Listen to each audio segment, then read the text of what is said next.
नमस्कार दोस्तों, आप सभी का स्वागत है हमारे चैनल डर का असली चेहरा पर।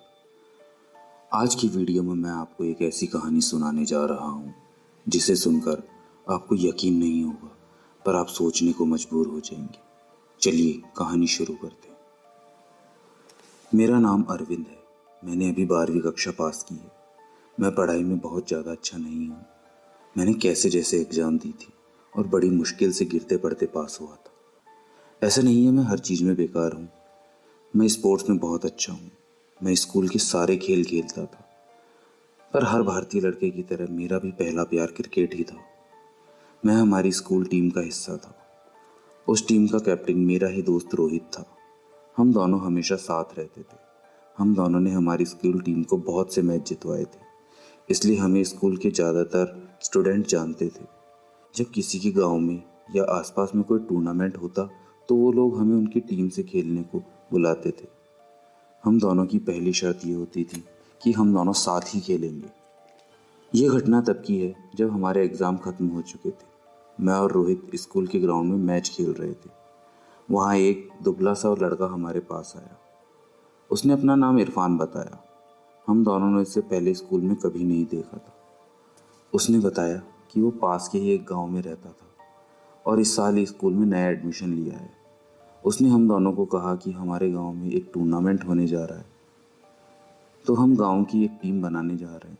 मैंने आप दोनों का खेल देखा है और स्कूल में भी लोगों से तारीफ सुनी है। लोग बताते हैं कि पूरे स्कूल में आप दोनों से बेहतर कोई खिलाड़ी नहीं है। इरफान का गांव हमारे स्कूल से 80 किलोमीटर दूर था। हमने उससे कहा कि तुम्हारा गांव बहुत दूर है, हमारा डेली वहां आकर खेलना बहुत मुश्किल है। इरफान ने हमसे रिक्वेस्ट करते हुए कहा, आप लोगों के लिए सिर्फ खेल होगा, ये हमारे गांव के सम्मान की बात है। हम पिछले 3 टूर्नामेंट पास के गांव सीतापुर से हार चुके हैं। इस बार हमारे गांव वालों ने अच्छी टीम बनाने का फैसला किया है, इसलिए आप लोगों को डेली आना जाना नहीं पड़ेगा। आपके रहने की सारी व्यवस्था वहीं कर दी जाएगी। हम दोनों ने सोचा, ठीक है, फिर तो वैसे भी छुट्टियां हैं और थोड़ा घूमना फिरना भी हो जाएगा। हम दोनों ने टूर्नामेंट शुरू होने से 2 दिन पहले इरफान के गांव पहुंचने का फैसला किया, क्योंकि हम देखना चाहते थे कि इरफान के गांव में क्रिकेट का माहौल कैसा है। हम जबकि इरफान के गांव पहुंचे और बस से उतरे तो हमने देखा कि इरफान गाड़ी लेकर हमारा इंतजार कर रहा था और उसके साथ 40-50 लोग और थे। हम इरफान के पास पहुंचे तो उसने हमें सबसे मिलवाया। हम दोनों को किसी सेलिब्रिटी से कम फील नहीं हो रहा था। इरफान ने हमारे रहने की व्यवस्था ग्राउंड के पास 2 कमरों के घर में कर दी थी। यह घर इरफान के परिवार में ही किसी का था, पर वो अब यहाँ नहीं रहते थे, इसलिए ये घर खाली था। उस घर में सभी सुविधाएं थी। हम दोनों उन लोगों की मेहमान नवाजी से बहुत खुश थे। शाम को हम दोनों इरफान के साथ बैठकर हमारी टीम से मिलने गए। हम लोगों ने टीम से मिलकर टीम के साथ प्रैक्टिस करना चालू कर दिया। जब हमारी प्रैक्टिस खत्म हो गई तो हम सभी लोग एक घेरा बनाकर बैठ गए और बातें करने लगे। बातों बातों में रोहित ने उन लोगों से पूछा, हमें किन किन टीमों से खेलना है और उनमें से कौन सी टीम मजबूत है। इरफान ने बताया, बाकी सभी टीमों को तो हम हरा देते हैं, पर सीतापुर की टीम को हम हरा नहीं पाते। इतने में ही एक लड़के ने बात को काटते हुए कहा, अरे वो क्या खाक अच्छी टीम है, जीतने के लिए साला काला जादू करते हैं। ये बात सुनकर मुझे और रोहित को बड़ी हंसी आई। हमें हंसता देख वो लड़का शांत हो गया। अंधेरा होने पर हम लोग वापस लौट आए। हम दोनों ने नहाकर खाना खा लिया और घर की छत पर जाकर बैठ गए। वहां पर हमें गांव की ताजा एवं शुद्ध हवा महसूस हो रही थी। थोड़ी देर में इरफान एक आदमी के साथ घर की छत पर आता है। वो व्यक्ति गांव के प्रधान थे। इरफान हमें उनसे मिलवाता है। हम दोनों ने प्रणाम करते हैं। प्रधान जी हमें बोलते हैं, इरफान तुम लोगों के खेल की बहुत तारीफ करता है। तुम लोग तो अंत तक हमारी टीम के साथ ही खेलोगे ना।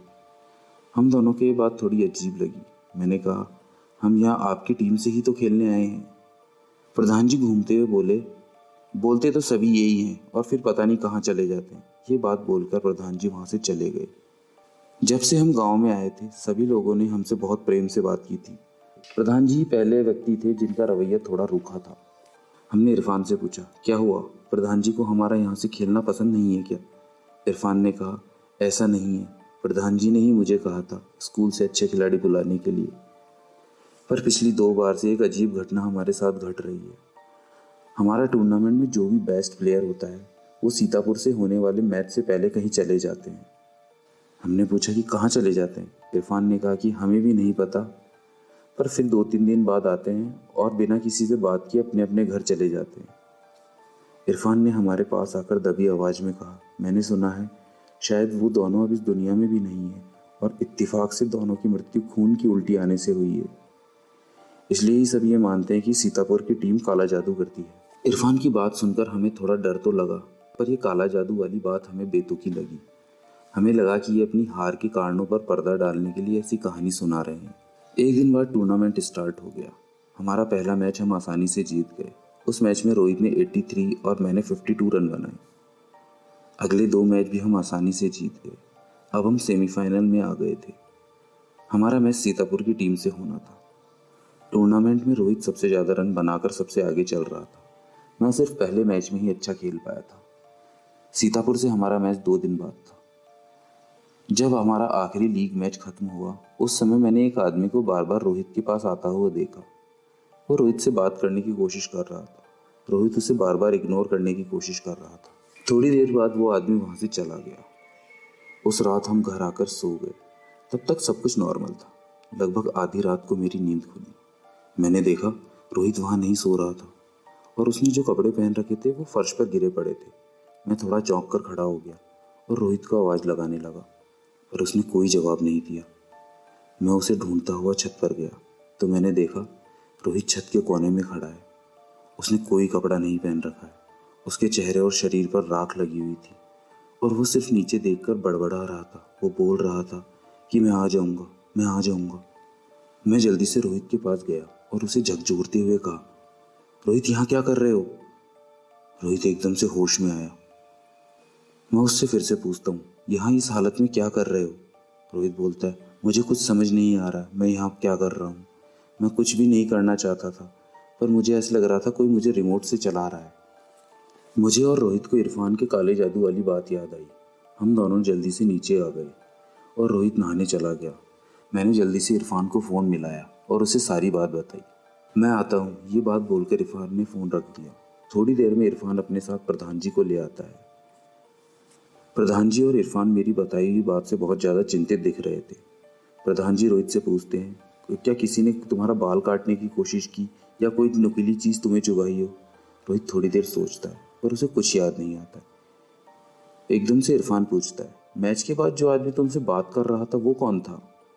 रोहित बोलता है, उसने अपना नाम रामसुख बताया था। रोहित चौंकते हुए कहता है, उसने मुझसे जब हाथ मिलाया था तब मेरे हाथ में कुछ चुभा था और कुछ बूंदे खून की भी आई थी। भीड़ ज़्यादा थी इसलिए मैंने उस पर ध्यान नहीं दिया था। इस बात से हम सब समझ चुके थे कि रोहित पर काला जादू हुआ है। हम सभी घबरा जाते। प्रधान जी कहते हैं, इस काले जादू को हमें जल्दी तोड़ ढूंढना होगा, क्योंकि ये जादू जितना पुराना होगा उतना शक्तिशाली होता चला जाएगा। प्रधान जी इरफान को कहते हैं, तुम जल्दी से जाकर पुजारी को बुला लाओ। मैं हवेली जाकर कुछ सामान ले आता हूँ। तब तक तुम दोनों घर से बाहर मत निकलना और हो सके तो रोहित तुम कमरे के अंदर बंद रहना।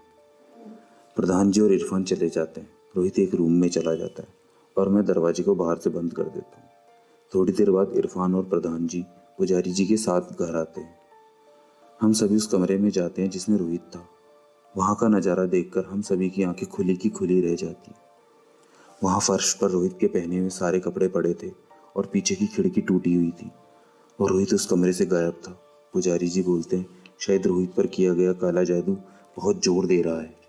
मैं पुजारी जी को देखता हूँ और पूछता हूँ, मेरा दोस्त कहाँ गया होगा? अब मैं उसे कैसे ढूंढूंगा? पुजारी जी कुछ सोचते हुए बोलते हैं, रोहित को जिस आदमी ने कुछ चुभाया था उसका नाम क्या था? मैंने झट से कहा, उसने रामसुख बताया था। पुजारी जी ने प्रधान जी से कहा, रामसुख तो गांव के आखिरी छोर पर रहता है, जल्दी से उसके पास चलो। हम जल्दी से प्रधान जी की गाड़ी में बैठकर रामसुख के घर पहुंच जाते हैं। वो हमें देखकर घबरा जाता है और भागने की कोशिश करने लगता है। इतने में ही मैं और इरफान उसे पकड़ लेते हैं। प्रधान जी उसे धमकाते हुए पूछते हैं कि रोहित कहाँ है? रामसुख डरते डरते बोलता है, मुझे नहीं पता, मैंने कुछ नहीं किया।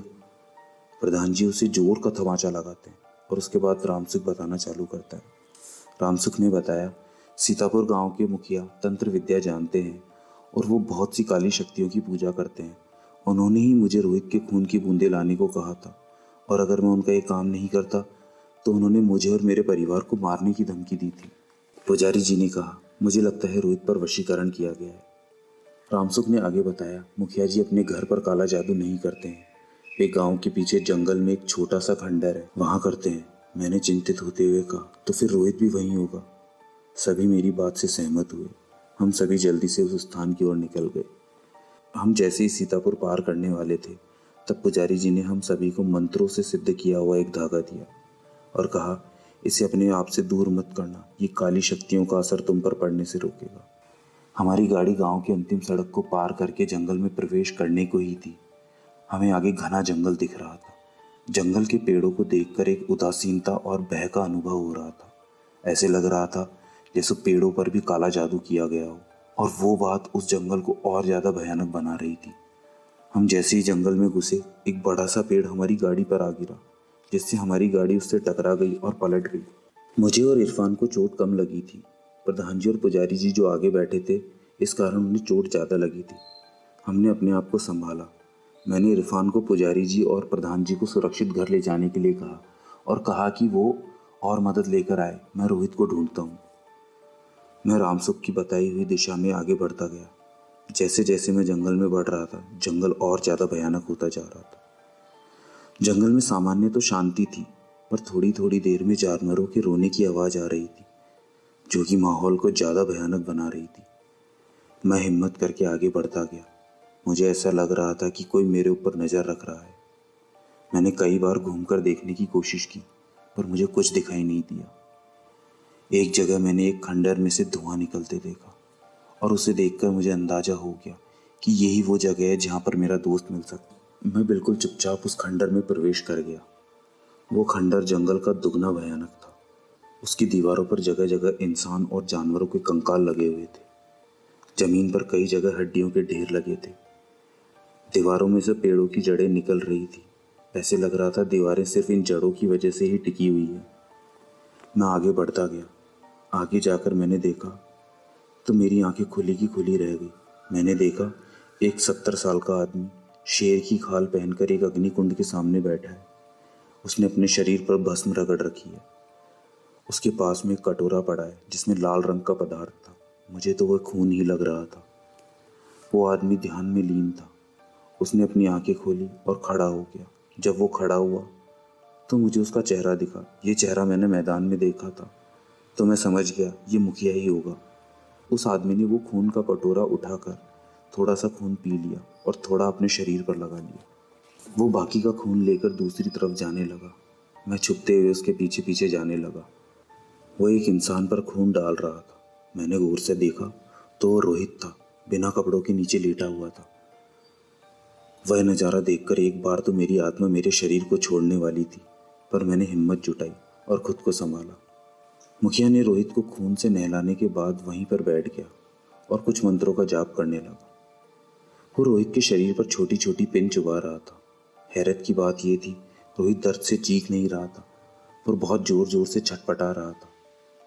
मैं चलते चलते अब उनके पीछे आ चुका था। मौका मिलते ही मैंने एक पत्थर का टुकड़ा उठाया और मुखिया के सर पर मार दिया, जिससे वो बेहोश हो गया। मैंने उसे पकड़कर एक जगह बांध दिया और रोहित को जगाने की कोशिश करने लगा, पर रोहित होश में नहीं आ रहा था। थोड़ी देर बाद मुखिया होश में आ गया। उसने कुछ मंत्र बोले, जिससे रोहित ने अपनी आंखें खोली और मेरा गला पकड़ लिया और मुझे उठाकर पीछे फेंक दिया। वहाँ एक गुड़िया पड़ी थी जिस पर रोहित नाम लिखा हुआ था और उसके गले में एक माला पहना रखी थी। मुखिया ने रोहित को उस गुड़िया को उठाकर उसके पास लाने को कहा। रोहित उस गुड़िया को उठाकर मुखिया के पास जाने लगा। मैंने अपनी सारी ताकत लगाकर रोहित को रोकने की कोशिश करने लगा। ऐसे लग रहा था जैसे रोहित में 10 लोगों की ताकत आ गई हो। हम दोनों में छीना झपटी चल रही थी। इतने में ही पुजारी जी और प्रधान जी वहां आ गए। पुजारी जी ने जोर से चिल्लाकर कहा, गुड़िया की माला तोड़ दो। इतना सुनते ही मैंने गुड़िया की माला तोड़ दी। माला टूटते ही रोहित ने गुड़िया छोड़ दी और एक चीख के साथ नीचे गिर गया। मुखिया के मुंह से खून निकलने लगा। मैंने पुजारी से पूछा, ये क्या हो रहा है? पुजारी जी ने कहा, इसका काला जादू टूटा है, इस वजह से वो जादू इसे भी घायल कर गया है। अब रोहित धीरे धीरे होश में आने लगा था। हमने मुखिया से पूछा कि वो ये क्यों कर रहा था। मुखिया ने बताया, उसका बेटा सीतापुर की टीम से खेलता था। वो खेल को लेकर ज़्यादा ही लगाव रखता था। एक टूर्नामेंट में हमारी टीम अच्छा खेल रही थी, पर तुम्हारे गांव वालों ने बाहर से किसी खिलाड़ी को बुला लाए और हमारी टीम को फाइनल में हरा दिया। इस गम को मेरा बेटा सह नहीं पाया और उसने आत्महत्या कर ली। अब तुम्हारी टीम से जो भी अच्छा खेलेगा मैं उन सबको मेरे जादू से मार दूंगा। ये बात सुनकर हम लोग बहुत ज़्यादा चौंक गए। हमने वहाँ पर पुलिस को बुला लिया और मुखिया को पुलिस के हवाले कर दिया। मैं और रोहित भी टूर्नामेंट को बीच में छोड़कर घर आ गए। थोड़े दिन बाद हमारी बात इरफान से हुई। इरफान ने बताया कि मुखिया के पकड़े जाने और उसके किए कारनामों का और भी ज़्यादा खुलासा हुआ। इस वजह से वो टूर्नामेंट रद्द कर दिया गया था। अगर आपको हमारी ये कहानी अच्छी लगी हो तो वीडियो को लाइक करें, चैनल को सब्सक्राइब करें। धन्यवाद।